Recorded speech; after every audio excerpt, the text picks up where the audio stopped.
Hello అండి. ఈరోజైతే ఈ కలర్ఫుల్ బజ్జీలు చూసారా ఎలా ఉన్నాయో.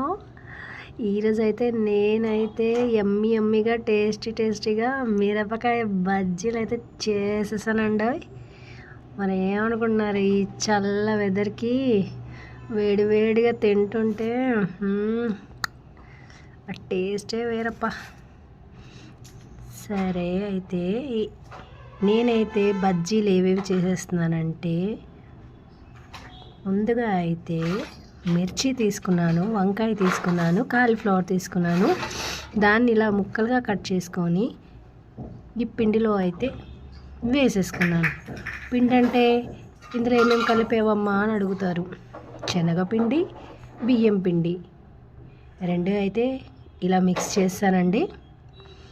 ఇందులో కొంచెం ఉప్పు, కారం, పసుపు, కొంచెం వామ్ వేసుకున్నాను.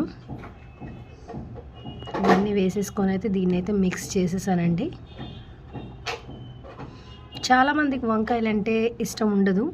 మేబీ ఇలా బజ్జీలా చేసుకొని తింటే ఇష్టపడొచ్చేమో. ట్రై చేయండి. వంకాయ బజ్జీ చాలా బాగుంటుంది.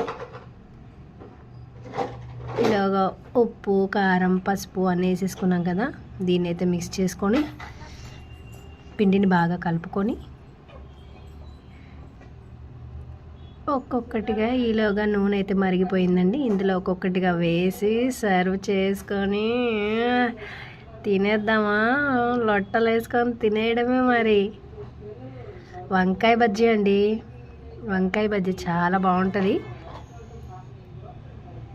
లొట్టలు వేసుకొని తినొచ్చండి. చాలా అంటే చాలా బాగుంటుంది. ఈజీ రెసిపీ అండి. ట్రై చేయండి. నచ్చితే లైక్ చేయండి, షేర్ చేయండి, సబ్స్క్రైబ్ చేయండి. బాయ్. కామెంట్ చేయండి.